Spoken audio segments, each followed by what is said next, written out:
राघवेणाभिपालितः दासोऽहं कौसलेन्द्रस्य रामस्याक्लिष्टकर्मणा हनुमान् शत्रुसैन्यानां निहन्ता मारुतात्मजः न रावणसहस्रं मे युद्धे प्रतिबलं भवेत् शिलाभिस्तु प्रहरतः पादपैश्च सहस्रशः अर्धयित्वा पुरीं लङ्काम् अभिवाद्य च मैथिलीं समृद्धार्थो गमिष्यामि मिषतां सर्वरक्षसां धर्मात्मा सत्यसन्धश्च रामो दासरथिर्यदि पौरुषे च प्रतिद्वन्द्वा शरैणं जहि रावणिं तपस्वाध्यायनिरतं तपस्वी वाग्विदं वरं नारदं परिपप्रच्छ वाल्मीकिर्मुनिपुङ्गवं श्रीरघुनन्दनपरब्रह्मणे नमः। శ్రీమద్ రామాయణం పారాయణ సంపూర్ణ శ్రీమద్ రామాయణ పారాయణ సహితముగా శాంతి హోమం జరుగుతోంది. కళ్యాణ వెంకటేశ్వర స్వామివారి దేవస్థానంలో ఈ యొక్క పారాయణ జరుగుతూ ఉన్నది.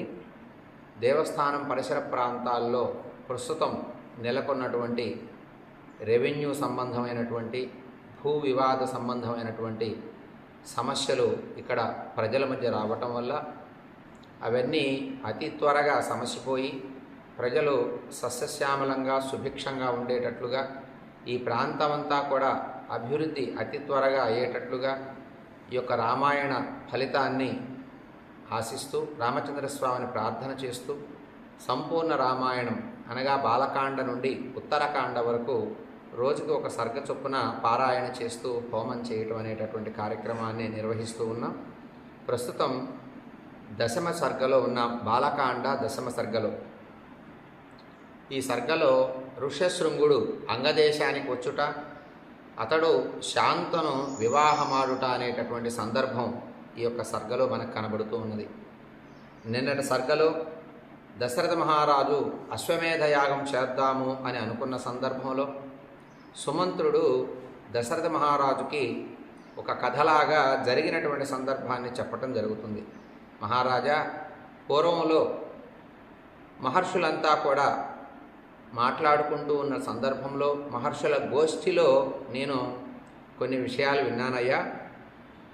మహర్షులంతా కూడా చెప్పటం జరిగింది, దశరథ మహారాజుకు 9 సంతానం కలుగుతారు అని చెప్పారు. ఆ మాటను నీకు విన్నవిస్తున్నా మహారాజా అని దశరథ మహారాజుకు చెప్పడం జరుగుతుంది.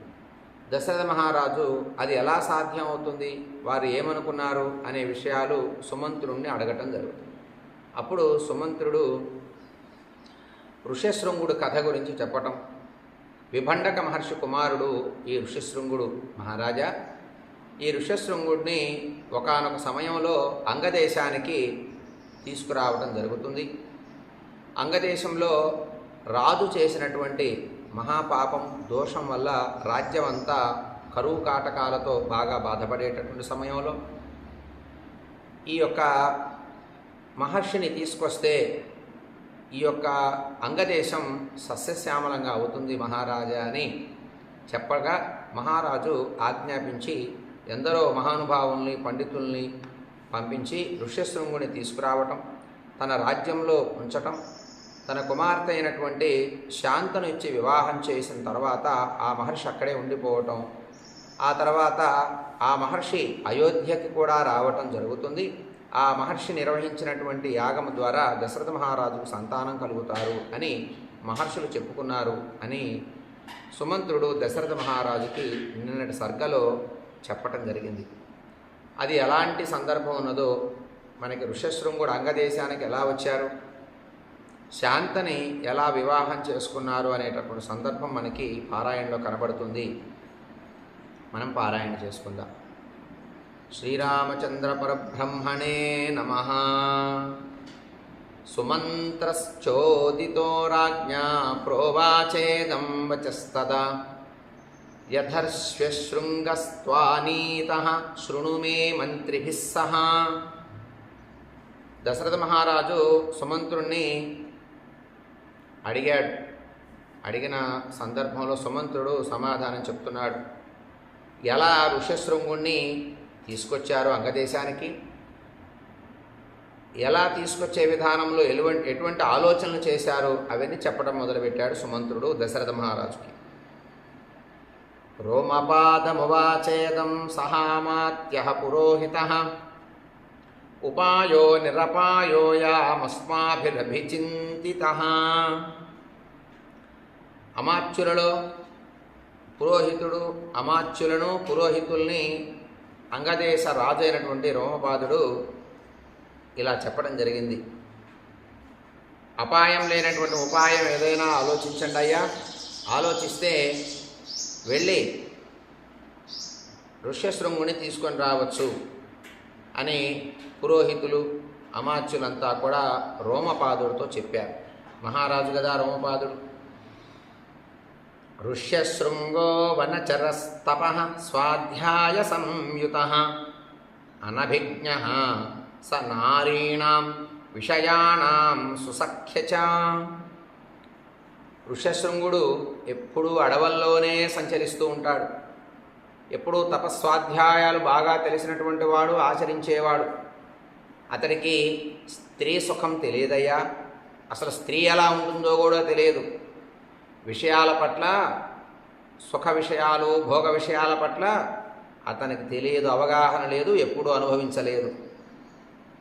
అలాంటి మహర్షిని ఏం చెప్పి తీసుకురావాలి అని మహర్షులంతా కూడా పండితులు, అమాత్యులు రోమపాదుడిని అడుగుతున్నారు. ఇంద్రియార్థైరభిమతైర్నిరచిత్త ప్రమాదిభిః పురయామానయిష్యామః క్షిప్రం చాధ్యవసీయతాం. మానవులకు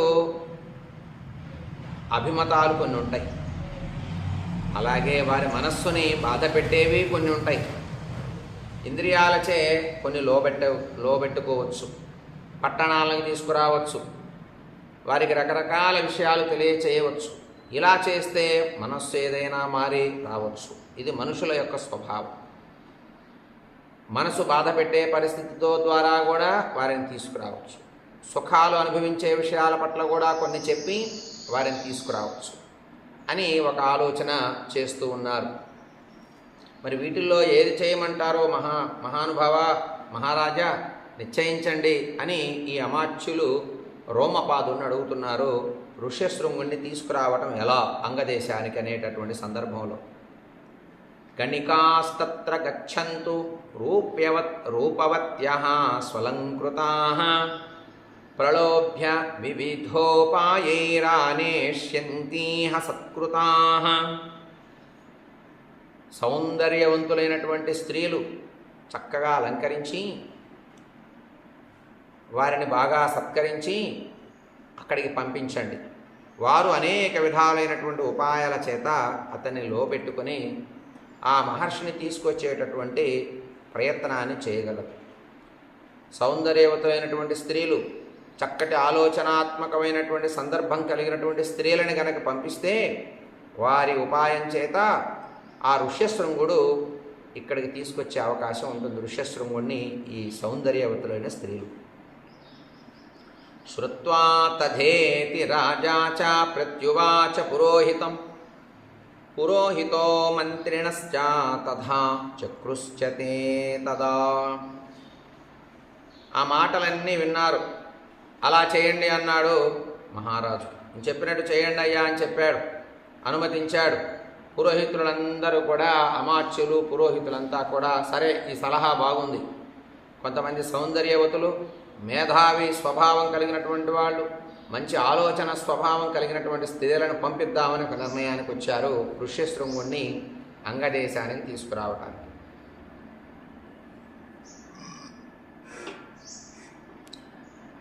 వారముఖ్యాశ్చ తశ్రుత్వా వనం ప్రవిశుర్మహతు ఆశ్రమస్యావిదూరేస్మిన్ యత్రం కుర్వంతి దర్శనే ఋషిపుత్రస్య ధీరస్య నిత్యమాశ్రమవాసినః. ఈ మాటలన్నీ విన్నారు సౌందర్యవతులైనటువంటి స్త్రీలు. విని మహారాజు గారి మాట కదా, మరి ఆజ్ఞ ప్రకారంగా నడవాలి. సౌందర్యవతులైనటువంటి స్త్రీలని అడవులకు పంపించారు, ఋష్యశృంగుడు ఉండే ప్రదేశానికి పంపించారు. ఆ ఋష్యశృంగుడు గనక అంగదేశానికి వస్తే అంగదేశానికి సౌఖ్యము శుభము కలుగుతుందని మహారాజు ఆలోచన. ఈ స్త్రీలందరూ ఒక బృందం బయలుదేరింది. ఆశ్రమం సమీపానికి వెళ్ళారు. ఎల్లప్పుడూ ఆ ఆశ్రమంలోనే ఉండేటటువంటి వాడు ఈ ఋష్యశృంగుడు. ఇంద్రియ నిగ్రహం కలిగిన వాడు. ఆ ఋష్యశృంగుడి కోసం ఎదురు చూస్తూ ఉన్నారు వీళ్ళు. ఈ యొక్క ఆశ్రమం బయట భాగంలో కనబడకుండా ఉండే ప్రదేశాల్లో ఉన్నారు ఈ స్త్రీలంతా కూడా. పితు స నిత్యమన్ సంతుష్టో నాతి చక్రామ చాశ్రమాత్ నతేన జన్మ ప్రభృతి దుష్టపూర్వం తపస్విన స్త్రీ వా పుమాన్ వా యశ్చాన్యత్సర్వం నగరరాష్ట్రజం స్త్రీ వా పుమాన్ వా యచ్చాన్యత్సర్వం నగరరాష్ట్రజం. ఏ కోరికలని కూడా నిత్య సంతుష్టుడుగా ఉన్నటువంటి ఆ ఋష్యశృంగుడు తన తండ్రి ఆశ్రమాన్ని దాటి ఎప్పుడూ బయటికి వెళ్ళలేదు. విభండక మహర్షి ఆశ్రమం అది. విభండక మహర్షి కుమారుడు ఋష్యశృంగుడు. తండ్రిని దాటి ఎప్పుడూ బయటికి పోలేదు. ఆశ్రమాన్ని వదిలి ఎప్పుడూ బయటికి పోలేదు. పుట్టినది మొదలు ఏ స్త్రీని కానీ, ఏ పురుషుణ్ణి కానీ, ఏ నగరాన్ని కానీ, ఏ పట్టణాన్ని కానీ, ఏ కొత్త వస్తువుని కానీ చూసినవాడు కాదు ఈ ఋష్యశృంగుడు. ఏదైనా చూస్తే ఆశ్చర్యంగా చూస్తాడు. వింతగా ఉందే, కొత్త వస్తువు కదా అన్నట్లు ఋష్యశృంగుడి పరిస్థితి అలా ఉంటుంది. తతః కదాచిత్తం దేశమాహ జగామ యదృచ్ఛయ విభండక సుతస్తత్ర తాశ్చాపశ్యద్వరంగనాః.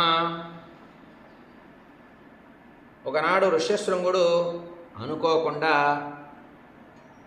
దైవవశం చేత ఆ ప్రదేశానికి స్త్రీలు, ఈ రాజ్యం నుంచి వచ్చినటువంటి స్త్రీలను ఉండే ప్రదేశానికి వెళ్ళవలసి వచ్చింది. అనుకోకుండా ఆశ్రమంలోంచి బయటికి వచ్చాడు. రాగానే ఈ స్త్రీలు కనపడ్డారు. తాశ్చిత్రవేషాః ప్రమదాగాయంత్యో మధురస్వరాః ఋషిపుత్రముపాగమ్య సర్వావచనమబ్రువన్. ఈ స్త్రీలను చూశాడు ఋష్యశృంగుడు. మధురంగా మాట్లాడుతున్నారు ఈ ఆడవారు. మంచి స్వరంతో మాట్లాడుతున్నారు. కొంతమంది మధురంగా పాటలు పాడుతున్నారు.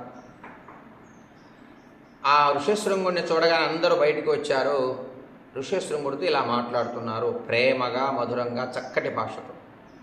కస్త్వం కిం వర్తసే బ్రహ్మన్ జ్ఞాతుమిచ్ఛామహే వయం ఏకస్త్వం విజనే ఘోరే వనే చరసి సంసనః. కస్త్వం కిం వర్తసే బ్రహ్మన్ జ్ఞాతుమిచ్ఛామహే వయం ఏకస్త్వం విజనే ఘోరే వనే చరసి శంసనః. స్త్రీలు మాట్లాడుతున్నారు ఋష్యశృంగుడితో. ఓ బ్రాహ్మణుడా, ఎవరవయ్యా నువ్వు? నీ జీవన విధానం ఏమిటి? నువ్వెక్కడ జీవిస్తావు? ఈ జనశూన్యమైనటువంటి, అసలు జనాలే లేనటువంటి ఈ ఘోరమైన అరణ్యంలో ఎలా సంచరిస్తున్నావయ్యా నువ్వు? మేము తెలుసుకోవాలని అడుగుతున్నాం, ఏమనుకోకు, చెప్పవయ్యా అని చాలా ప్రేమగా, లాలిత్యంగా, మధురంగా ఆ స్త్రీలు ఈ ఋష్యశృంగుడిని అడిగారు. అదృష్టరూపస్తాస్తేనా కామ్యరూపావనే స్త్రియః హార్దాత్తస్య మతిర్జాత వ్యాఖ్యాతుం పితరం స్వకం. ఆ స్త్రీలను చూశాడు ఈ ఋష్యశృంగుడు. చాలా సౌందర్యంగా ఉన్నారు, మనోహరంగా ఉన్నారనుకున్నాడు. సౌందర్యవతులని ఇంతవరకు ఎప్పుడూ గతంలో చూడలేదు ఆ వనంలో ఈ ఋష్యశృంగుడు. వారిపై స్నేహం కలిగింది ఋష్యశృంగుడికి. వాళ్ళు మాట్లాడే విధానం, వాళ్ళ ఆప్యాయతగా మాట్లాడటం, వాళ్ళ హావభావాలు, నాట్యము, పాటలు, ఇట్లా రకరకాలుగా ఆకర్షించారు ఋష్యశృంగుడి హృదయాన్ని. తన తండ్రి గురించి చెప్పాలి అని అనుకున్నాడు ఋష్యశృంగుడు ఆ స్త్రీలకి. పితా బిభండకోస్మాకం తస్యాహం సుత ఔరసః ఋష్యశృంగ ఇతి ఖ్యాతం నామకర్మ చ మే భువి. నేను విభండక మహర్షి ఔరసపుత్రుణ్ణి. నా పేరు ఋష్యశృంగుడు అంటారు. కర్మయు లోకములో ప్రసిద్ధి. ఈ లోకములో పనిచేయటే ప్రసిద్ధి కదా. నా తలపై ఒక కొమ్ము ఉంది. కొమ్ము ఉండటం వలన నాకు ఋష్యశృంగము అని పేరు పెట్టారు. కొమ్ము ఉండటం చేత నా తలపైన ఒక కొమ్ము, దాని వలన ఋష్యశృంగుడు అని నన్ను అంటారు. నా పేరు, నేను ఒక విశేషమైన కర్మ చేయటం కోసమే పుట్టినటువంటి వాడిని అని వాళ్ళతో చెప్పాడు. ఇహాశ్రమ పదోస్మాకం సమీపే శుభదర్శనా కరిష్యేవోత్ర పూజాం వై సర్వేషాం విధిపూర్వకం. ఓ సౌందర్యవతులారా, ఓ స్త్రీలారా, మా ఆశ్రమం ఇక్కడే ఉంది. మీరందరూ మా ఆశ్రమానికి రండి, యథాశాస్త్రంగా సత్కారం చేస్తాం మీ అందరికీ అన్నాడు ఈ స్త్రీలతో ఋష్యశృంగుడు. ఏమీ భయపడలేదు, ఎక్కడా అనుమానపడలేదు, ఎక్కడా అగౌరవపరచలేదు స్త్రీలని. ఆ స్త్రీలు కూడా ఋష్యశృంగుణ్ణి ఎక్కడా అగౌరవపరచలేదు. ముని కుమారుడు కదా, మహర్షి కదా, బ్రహ్మ తేజస్సుతో ఉన్నాడు ఋష్యశృంగుడు. ఆశ్చర్యపోయారు చూసి ఈ స్త్రీలంతా. మా ఇంటికి వస్తే మీకు నేను సపర్యలన్నీ అతిథి సత్కారాలు చేస్తానన్నాడు. అయితే మాట్లాడేటప్పుడు వీరు స్త్రీలా పురుషులా అనేటటువంటి స్వభావం, ఆ భేదం కూడా తెలియనటువంటి వాట ఋష్యశృంగుడు. అంతకు పూర్వం స్త్రీలను ఎప్పుడూ చూడలేదని చెప్తున్నారు వాల్మీకి మహర్షి. అందువల్ల మీరంతా రండి, మీ అందరికి నేను సేవ చేస్తాను అన్నాడు. ఋషిపుత్ర వచశ్రుత్వా సర్వాసాం మతిరాసమై తదాశ్రమ పదం ద్రష్టుం జగ్ముః సర్వాశ్చతే నతాః. ఋష్యశృంగుడి మాటలంతా విన్నారు స్త్రీలు. ఆశ్రమం చూడాలనుకున్నారు వాళ్ళు కూడా. కోరిక కలిగింది. అతనితో కలిసి వెళ్ళడం మొదలుపెట్టారు. ఆగతానాం తతః పూజాం ఋషిపుత్రశ్చకారః ఇదమర్ఘ్యమిదం పాద్యం ఇదం మూలం ఫలంచనః. ఇదిగో ఇది నేనిచ్చే పాద్యం, ఇదిగో ఇది నేనిచ్చే అర్ఘ్యం, ఇదిగో కందమూలాలు అని వారికిచ్చి వారిని పూజించాడు ఋష్యశృంగుడు ఆ స్త్రీలను. ప్రతిగృహ్య చ తాం పూజాం సర్వా ఏవ సముత్సుకాః ఋషేర్భీతాశ్చ శీఘ్రం తాగమనాయ మతిం దధుః. ప్రతిగృహ్య చ తాం పూజాం సర్వా ఏవ సముత్సుకాః ఋషేర్భీతాశ్చ శీఘ్రం తాగమనాయ మతిం దధుః. ఈ స్త్రీలు భయపడుతూ ఉన్నారు. ఎక్కడా విభండక మహర్షి వస్తాడో, ఏమి శపిస్తాడో అని భయపడుతూ ఉన్నారు. ఈయన మాత్రం సపర్యలు చేస్తూనే ఉన్నాడు. వీళ్ళకి శీఘ్రంగా వెళ్ళాలని నిశ్చయించుకున్నారు. త్వరపడుతూ ఉన్నారు, భయపడుతూ ఉన్నారు స్త్రీలు. అస్మాకమపి ముఖ్యాని ఫలానీమాని వై ద్విజ గృహాన ప్రతిభద్రంతే భక్షయస్వ చ మాచిరం. ఓ బ్రాహ్మణుడా, ఇవి మేము భుజించే ఫలాలయ్యా. మేము భుజించే వస్తువులు ఇవి చాలా శ్రేష్టమైనవి. ఇదిగో నువ్వు కూడా తీసుకో, నువ్వు మాకు ఇచ్చావు కదా ఇప్పటిదాకా, మేము భుజించే వస్తువులు కూడా నీకు ఇస్తున్నాం. నీకు క్షేమముగాక, శీఘ్రంగా వీటిని తినేసి అన్నారు ఆ స్త్రీలు ఈ ఋష్యశృంగుణ్ణి. తతస్తాస్తం సమాలింగ్య సర్వాహర్ష సమన్వితాః మోదకాన్ ప్రదదుస్తస్మై భక్ష్యాంశ్చ వివిధాన్ బహూన్. పదార్థాలిచ్చి అతన్ని ఋష్యశృంగుణ్ణి ఆనందంతో కౌగిలించుకున్నారు. అందరూ కౌగిలించుకున్నారు, ఒకరి తర్వాత ఒకరు ప్రేమగా స్నేహితులు కౌగిలించుకున్నట్లు. అనేక విధాలైన పదార్థాలను అతనికి ఇచ్చారు. వివిధ భక్ష్యాలని ఆ ఋష్యశృంగుడికి ఇచ్చారు. ఆనందంగా కౌగిలించుకుంటున్నారు, ప్రేమగా మాట్లాడుతున్నారు. ఈ సందర్భాన్ని గమనిస్తూనే ఉన్నాడు ఋష్యశృంగుడు.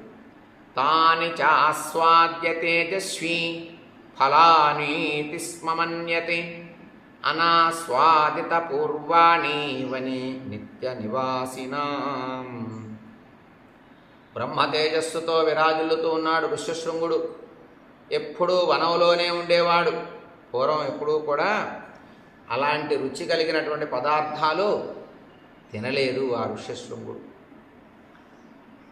ఆ అనుభూతి కూడా పొందల. స్త్రీలంతా దగ్గరికి రావటం, పట్టుకోవటం, ఆనందంగా మాట్లాడటం, పాటలు పాడటం, నృత్యం చేయటం ఆశ్చర్యంగా ఉంది ఆయనకి. ఆపృచ్య చ తదా విప్రం వ్రతచర్యాం నివేద్య చ గచ్చంతి స్మాపదేశాత్తు భీతాస్తస్య పితుస్త్రియః. ఒకవేళ తండ్రి వచ్చి ఏం శపిస్తాడో అని భయపడి ఆ స్త్రీలంతా కూడా అతని వద్ద సెలవు తీసుకొని బయలుదేరి పరిగెత్తారు, వెళ్ళిపోయారు అక్కడి నుండి. గతాసు తాసు సర్వాసు కాశ్యపస్యాత్మజోద్విజః అస్వస్థ హృదయశ్చాసి దుఃఖాత్ స్మ పరివర్తతే. ఆ స్త్రీలంతా అతనితో మాట్లాడిన విధానం, కౌగిలించుకున్న విధానం, వారితో సంభాషించే విధానం అంతా గుర్తొస్తూ ఉంది ఋష్యశృంగుడికి. వాళ్ళు వెళ్ళిన తర్వాత మనస్సంతా చెడిపోయింది. దుఃఖంతో ఏదో కోల్పోయినట్లు, ఏదో ఇంతకాలం లేనటువంటి ఒక అశాంతి ఈ ఋష్యశృంగుడు హృదయంలో బయలుదేరింది. వాళ్ళంతా వెళ్ళగానే ప్రశాంతత లేదు, సంతోషం లేదు, దుఃఖం బయలుదేరింది, అశాంతి బయలుదేరింది, అస్వస్థత మనస్సుకు బయలుదేరింది. తతో పరే దుస్తం దేశమాజగామ సహ వీర్యవాన్. తతో పరే దుస్తం దేశమాజగామ స వీర్యవాన్ మనోజ్ఞాయత్ర దృష్ట్వా రూపవత్స్య స్వలంకృతాః. ఆ ఋష్యశృంగుడు మరుసటి రోజున తెల్లవారుజామున బయలుదేరి మనోహరమైనటువంటి ఆ రూపవంతులు ఎక్కడున్నారా అని ఆ మొదటిసారి కనపడ్డ ప్రదేశానికి వెళ్ళాడు. రెండో రోజు వెతుక్కుంటూ దృష్ట్వైవతాస్తదా విప్రమాయాంతం పృష్టమానసాః ఉపశ్రుత్య తతః సర్వాస్తాస్తముచురిదం వచః. ఆ ఋష్యశృంగుడు రావటాన్ని చూశారు ఈ స్త్రీలంతా కూడా. అందరూ దగ్గరికి వెళ్ళారు, మాట్లాడారు, ఆనందపడ్డారు, మరలా కౌగిలించుకున్నారు, మరలా పదార్థాలు పెట్టారు, ప్రేమగా మాట్లాడారు, లాలిత్యంగా మాట్లాడారు స్త్రీలంతా కూడా. ఏ హ్యాశ్రమపదం సౌమ్య యాస్మాకమితి చబ్రువన్ తత్రాప్యేష విధి శ్రీమాన్ విశేషేణ భవిష్యతి. మహానుభావా, ఓ సౌమ్యుడా మహర్షే, మా ఆశ్రమానికి రావయ్యా, అచట నీకు అనేకమైనటువంటి చక్కటి పదార్థాలు, అతిథి సత్కారాలు చాలా ఉన్నాయి నీకు అని ఆ మహర్షిని ప్రేమగా మాట్లాడారు. ఆయన చూస్తూనే ఉన్నాడు. నిన్నటి వరకు ఒకలాగున్నాడు, వాళ్ళు వచ్చి కలిసి వెళ్ళిన తర్వాత మనస్సంతా అస్వస్థతకు గురైంది. అది తట్టుకోలేక తెల్లవారే మరుసటి రోజు వచ్చాడు వీళ్ళ దగ్గరికి. అప్పుడు వాళ్ళు చెప్తున్నారు, మా ఆశ్రమానికి రావయ్యా, నీకు ఇంకా గొప్ప సపర్యలుంటాయి అని పలికారు. శ్రుత్వాతు వచనం తాసాం సర్వాసాం హృదయంగమం గమనాయ మతిం చక్రే తం చ నన్యుస్తదా స్త్రియః. వాళ్ళు ఎంత చక్కగా మాట్లాడుతున్నారంటే ఆ స్త్రీలు ఆ మాటలకి ఆనందం వేసి మైమరిచేటట్టుగా మాట్లాడుతున్నారు వాళ్ళు. ఆ మాటలు విని అతడు వారితో వెళ్ళాలి అని మనస్సులో నిశ్చయించుకున్నాడు ఋష్యశృంగుడు ఆ స్త్రీలతో. అనగానే అంగీకరించాడు. మా ఆశ్రమానికి రావయ్యా మహానుభావ, గొప్ప తపస్సు సంపన్నుడు నువ్వు, నీకు ఇంకా మధురమైన పదార్థాలు ఇస్తాం, నీకు గౌరవం ఎక్కువగా ఉంటుంది, నీకు ఆతిథ్యం బాగా ఇస్తామని చెప్పగానే వస్తాను అని అన్నాడు. ఇక ఆ స్త్రీలకు ఆనందం వేసింది. వచ్చినటువంటి పని అయిపోయిందనుకున్నారు. ఈ మహర్షిని తీసుకుని వెళ్ళటం మొదలుపెట్టారు. తత్ర చానీయమానేతు విప్రే తస్మిన్ మహాత్మని వవర్ష సహసా దేవో జగత్ ప్రహ్లాదయం స్తదా. మహాత్ముడు మహానుభావుడైనటువంటి ఆ ఋష్యశృంగుడు ఈ స్త్రీలు ఎప్పుడైతే వెళుతూ ఉన్నారో వాళ్ళ వెనకే వెళుతున్నాడు. వెళ్ళి వెళ్ళి వెళ్ళి అంగదేశం దగ్గరికి వెళ్ళాడు. అంగదేశం దగ్గరికి వెళ్ళగానే వెంటనే ఆకాశంలో పెనుమార్పులు వచ్చాయి. పర్జన్యుడు పరిగెత్తుకుంటూ వచ్చాడు. వరుణ దేవుడు జగత్తుకు ఆహ్లాదం కలుగుతుందా అన్నట్లు ఉంది, వర్షం కురిపించింది. అప్పటి వరకు ఎంతో కాలం నుంచి వర్షాలు లేక అంగదేశంలో ప్రజలంతా సకల కష్టాలు పడుతూ ఉన్నారు. రోమపాదుడు బాగా బాధపడి ఆ ఋష్యశృంగుణ్ణి తీసుకొస్తే కానీ మన రాజ్యం బాగుండదు అని పండితులు చెప్తే ఆ మహానుభావుణ్ణి ఈ విధంగా తీసుకొచ్చారు స్త్రీల రూపంగా. ఋష్యశృంగుడు వస్తూనే ఉన్నాడో లేదో, అంగదేశంలోకి ప్రవేశించాడో లేదో, వరుణదేవుడు భీకరమైనటువంటి వర్ష రూపంగా వచ్చాడు. ఎప్పుడైతే వర్షం వచ్చిందో అంగదేశంలో అందరికి అర్థమైంది, ఋష్యశృంగుడు వచ్చాడు అంగదేశానికి, మన రాజ్యం సుభిక్షంగా ఉంటుంది అని మనస్సులో ఆనందపడ్డారు, కేరింతలు వేశారు అందరూ కూడా. ఋష్యశృంగుడిని ఎవరో చూడలేదు అప్పటికి. కానీ మహానుభావుడు వస్తూ ఉన్న సందర్భంలో ప్రకృతి రూపంగా వర్షం కురిచింది. వర్షేణైవా గతం విప్రం విషయం స్వం నరాధిప ప్రత్యుద్గమ్య మునిం పర్హవ శిరసా చ మహీం గతః. వస్తూనే వరుణదేవుణ్ణి తీసుకొచ్చినటువంటి ఋష్యశృంగుడికి ఎదురొచ్చాడు రోమపాదుడు. నమస్కరించాడు. మహానుభావ అని సాష్టాంగ ప్రణామం పడ్డాడు. నేల మీద పడి నమస్కరించాడు. పొర్లు దండాలు పెట్టాడు. ఆనందపడ్డాడు. ఆహా, ఎంత తపశ్శక్తి అయ్యా నీది! నా అంగదేశానికి ఉన్న దోషం పోయింది. నా కర్మలు, నేను చేసిన దుష్టకర్మలన్నీ ఈ క్షణం నుంచి నశించిపోయాయి అని ఆ ఋష్యశృంగుడికి సాష్టాంగ ప్రణామం చేసి గౌరవించాడు రోమపాదుడు ఋష్యశృంగుణ్ణి. అర్ఘ్యంచ ప్రదదౌ తస్మై న్యాయతః సుసమాహితః వవ్రే ప్రసాదం విప్రేంద్రాన్మా విప్రం మన్యురావిశతు. రోమపాదుడు చాలా శ్రద్ధగా చూశాడు ఋష్యశృంగుడిని. ఎందుకంటే మహానుభావుడు, గొప్ప తపశ్శక్తి సంపన్నుడు, అతన్ని తీసుకురావటం చాలా కష్టమన్నారు. అటువంటి సందర్భంలో చాలా జాగ్రత్తగా స్త్రీలను పంపించి తీసుకొచ్చినటువంటి ఈ మహారాజు ఋష్యశృంగుణ్ణి తన గృహానికి తీసుకొచ్చి అర్ఘ్యపాద్యాదులతో గౌరవించాడు. చక్కటి మాటలు మాట్లాడి నన్ను అనుగ్రహించవయ్యా అని ప్రార్థన చేశాడు. ఋష్యశృంగుడికి ఏమాత్రమూ కోపం కలగలేదు వీళ్ళు చేసే చర్యల వల్ల. ఎందుకు తీసుకొచ్చారు? నా తండ్రి రాకుండా నన్ను ఎలా తీసుకొచ్చారని కూడా అడగలేదు ఋష్యశృంగుడు. నీ తండ్రి కోపం రాకుండా అనుగ్రహింపము అని కూడా మహర్షిని ఈ మహారాజు అడిగాడు. ఏమయ్యా, నిన్ను ఈ రాజ్యానికి మేము మీ తండ్రి గారికి చెప్పకుండా తీసుకొచ్చినందుకు విభండక మహర్షి ఏదైనా ఆగ్రహిస్తాడేమో, అటువంటి ఆగ్రహం కూడా రాకుండా ఉండేట్టు నువ్వే చూసుకో, మమ్మల్ని అనుగ్రహించు అని పదే పదే చెప్పాడు ఈ రోమపాదుడు ఋష్యశృంగుడికి. అంతః పురం ప్రవిశ్యాస్మై కన్యాం దత్వా యథావిధి శాంతాం శాంతేన మనసా రాజా హర్షమవాపసః. ఆ మహారాజు ఋష్యశృంగునితో కలిసి ఆ రాజ్యంలో ప్రవేశించి ఒక పెద్ద భవనంలోకి తీసుకొచ్చాడు. శాంతని ఇచ్చి యథావిధిగా ఆ మహర్షికి వివాహం కూడా చేసేసాడు. ఈ రోమపాదుడు శాంత అనేటటువంటి కన్యనిచ్చి ఋష్యశృంగుడికి వివాహం చేయడం జరిగింది. ఆ తర్వాత మనస్సు కుదిరిపడింది ఈ రోమపాదుడికి, మహారాజుకి. ఏవం సన్యవసస్తత్ర సర్వకామైః సుపూజితః.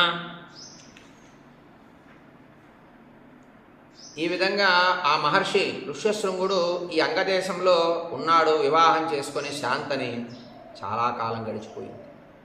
అందరూ సంతోషంగానే ఉన్నారు. మహర్షి ఉన్నాడు, మాకేం భయం లేదు, రాజ్యమంతా సుసంపన్నంగా ఉందని రోమపాదుడు చక్కటి రాజ్య పరిపాలనలో ఉన్నాడు. మహర్షి ఉన్నాడు, దేశమంతా సుభిక్షంగా ఉంది, మాకు బాధలన్నీ పోయాయని ప్రజలు బాగున్నారు. మహర్షికి వివాహం చేసిన తర్వాత ఆయన అక్కడే తన నిత్యానుష్ఠానాలతో అక్కడే ఉన్నాడు. ఆ మహర్షి కూడా చాలా కాలం అంగదేశంలోనే నివసించాడు మహర్షి. అనేక భోగభాగ్యాలు, గౌరవాలు ఆ మహర్షికి, ఋష్యశృంగుడికి అంగదేశంలో రాజు గౌరవాలు సత్కారాలన్నీ ఉంచి తన రాజ్యంలో ఉంచుకున్నాడు. ఇలా చాలా కాలం గడిచింది అని వాల్మీకి మహర్షి మనకు చెప్తూ ఉన్నారు.